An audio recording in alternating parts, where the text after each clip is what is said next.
ಸಮಾಜ ಸೇವೆಯ ಹೆಸರಿನಲ್ಲಿ ಆಂಬ್ಯುಲೆನ್ಸ್ನಲ್ಲೇ ಡ್ರಗ್ಸ್ ದಂಧೆ ನಡೆಸ್ತಾ ಇರೋದು ಬೆಳಕಿಗೆ ಬಂದಿದೆ. 5 ಕೋಟಿ ರೂಪಾಯಿ ಮೌಲ್ಯದ ಡ್ರಗ್ಸ್ ದಂಧೆಯ ಕರಾಳ ರಹಸ್ಯ ಈಗ ಬೆಳಕಿಗೆ ಬರ್ತಾ ಇದೆ. ಬೆಳ್ತಂಗಡಿಯಲ್ಲಿ ಆಂಬ್ಯುಲೆನ್ಸ್ ಚಾಲಕ ಜಲೀಲ್ ಬಾಬಾ ಪ್ರಕರಣಕ್ಕೆ ಸಂಬಂಧಪಟ್ಟಂತೆ ಆರೋಪ ಕೇಳಿ ಬರ್ತಾ ಇದ್ದಂತೆ ಎಸ್ಕೇಪ್ ಆಗಿರೋದು. ತನ್ನ ಆಂಬ್ಯುಲೆನ್ಸ್ ಅನ್ನೇ ಡ್ರಗ್ ಪೂರೈಕೆಯ ಅಡ್ಡಿಯನ್ನಾಗಿ ಮಾಡಿಕೊಂಡಿದ್ದಂತಹ ಜಲೀಲ್ ವೈದ್ಯರು, ವಿದ್ಯಾರ್ಥಿಗಳು ಹಾಗೂ ಯುವಕರಿಗೆ ಡ್ರಗ್ಸ್ ಪೂರೈಕೆ ಮಾಡ್ತಾ ಇದ್ದ ತನ್ನ ಆಂಬ್ಯುಲೆನ್ಸ್ ಮೂಲಕ.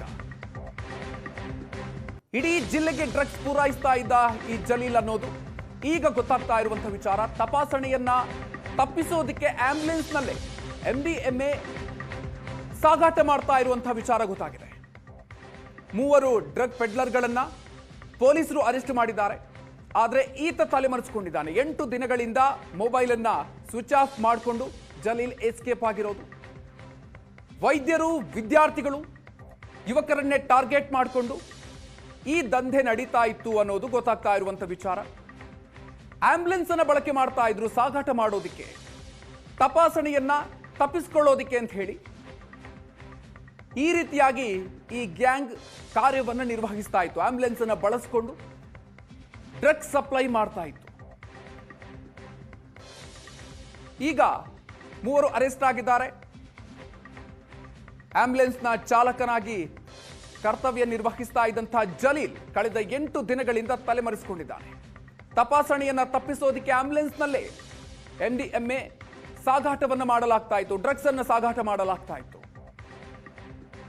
3 ಅರೆಸ್ಟ್ ಆಗಿದ್ದಾರೆ. ಪ್ರಕರಣಕ್ಕೆ ಸಂಬಂಧಪಟ್ಟಂತೆ ಆರೋಪಿ ಜಲೀಲ್ ತಲೆಮರೆಸಿಕೊಂಡಿದ್ದಾನೆ. ದಕ್ಷಿಣ ಕನ್ನಡ ಜಿಲ್ಲೆಯಾದ್ಯಂತ ಡ್ರಗ್ ಅನ್ನ ಇವರು ಆಂಬ್ಯುಲೆನ್ಸ್ ಮೂಲಕ ಸಪ್ಲೈ ಮಾಡ್ತಾ ಇದ್ರು. 5 ಕೋಟಿ ರೂಪಾಯಿ ಮೌಲ್ಯದ ಡ್ರಗ್ಸ್ ದಂಧೆ ಈಗ ಬೆಳಕಿಗೆ ಬಂದಿದೆ.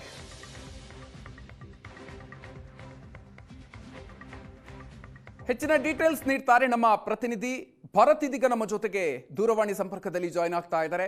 ಭರತ್, ಆಂಬ್ಯುಲೆನ್ಸ್ ನಲ್ಲಿ ಡ್ರಗ್ಸ್ ಸಾಗಾಟವನ್ನು ಮಾಡಲಾಗ್ತಾ ಇತ್ತು. ಸ್ಥಳೀಯ ಮಟ್ಟದಲ್ಲಿ ಈತ ಸಮಾಜ ಸೇವಕ ಅಂತ ಕೂಡ ಗುರುತಿಸಿಕೊಂಡಿದ್ದ ಈ ಆರೋಪಿ ಜಲೀಲ್ ಈಗ ತಲೆಮರೆಸಿಕೊಂಡಿದ್ದಾನೆ. ಈ ಜಾಲ ಯಾವ ರೀತಿಯಾಗಿ ಬೆಳಕಿಗೆ ಬಂತು? ಮಧುಕರ್, ಇಲ್ಲಿ ಗಮನಿಸಬೇಕಾದಂತ ವಿಚಾರ ಇರುವಂತದ್ದು, ಮಂಗಳೂರಿನ ಪೊಲೀಸರು ಡ್ರಗ್ ವಿರುದ್ಧ ಒಂದು ರೀತಿಯ ದೊಡ್ಡ ಮಟ್ಟದ ಕಾರ್ಯಾಚರಣೆಗಳನ್ನ ಕೈಗೊಂಡಿದ್ರು. ಈ ಸಂದರ್ಭದಲ್ಲಿ ಸಹಜವಾಗಿ ಅನೇಕ ಕಡೆಗಳಲ್ಲಿ ಡ್ರಗ್ಗೆ ಸಂಬಂಧಪಟ್ಟಂತೆ ಎಲ್ಲಾ ರೀತಿಯಾದಂತಹ ಮಾಹಿತಿಗಳನ್ನ ಕಲೆ ಹಾಕ್ತಾ ಇದ್ರು.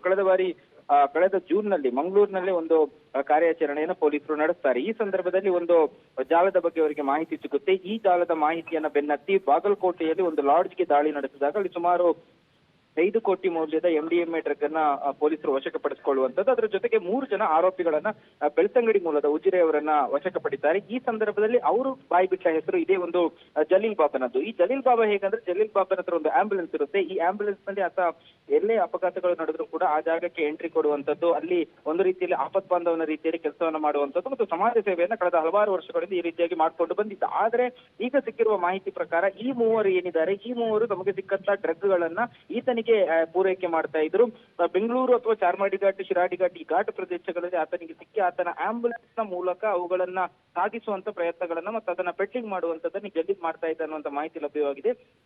ಮಂಗಳೂರಿನ ಅನೇಕ ಯುವಕರು ಇರಬಹುದು, ವೈದ್ಯಕೀಯ ವಿದ್ಯಾರ್ಥಿಗಳಿರ್ಬಹುದು, ಅದರ ಜೊತೆಗೆ ಕೆಲವೊಂದು ಬೇರೆ ಬೇರೆ ಕಡೆಗಳಿಗೂ ಕೂಡ ಈತ ಡ್ರಗ್ ಅನ್ನ ಪೂರೈಕೆ ಮಾಡಿದ್ದಾನೆ ಅನ್ನುವಂತ ಮಾಹಿತಿಗಳು ಇರುವಂತದ್ದು. ಸದ್ಯಕ್ಕೆ ಆತ ಕೂಡ ಆರೋಪಿ ಅನ್ನುವಂತ ಒಂದು ವರದಿಯನ್ನ ಮಂಗಳೂರಿನ CCB ಪೊಲೀಸರು ಮಂಗಳೂರು ಕೋರ್ಟ್ಗೆ ಸಲ್ಲಿಕೆಯನ್ನ ಮಾಡಿದ್ದಾರೆ. ಹಾಗಾಗಿ ಇದರ ಆಧಾರದ ಮೇಲೆ ಈಗಾಗಲೇ ಆತನ ಪತ್ತೆಗೆ ಬಲೆಯನ್ನ ಬೀಸಲಾಗಿದೆ. ಕಳೆದ 8 ದಿನಗಳಿಂದ ಆತ ತಪ್ಪಿಸಿಕೊಂಡಿದ್ದಾನೆ. ಆತ ಎಲ್ಲಿದ್ದಾನೆ, ಏನಾಗಿದ್ದಾನೆ ಅನ್ನುವಂಥದ್ರ ಬಗ್ಗೆ ಯಾವುದೇ ಮಾಹಿತಿಗಳು ಸಿಗ್ತಾ ಇಲ್ಲ.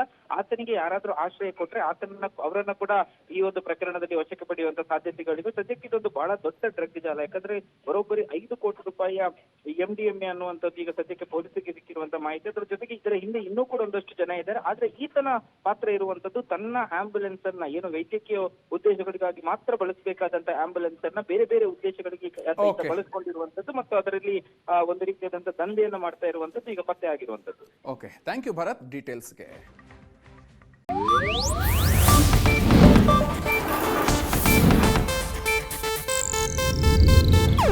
ಇದು ಏಷ್ಯಾನೆಟ್ ನ್ಯೂಸ್ ನೆಟ್ವರ್ಕ್ ಪ್ರಸ್ತುತಿ.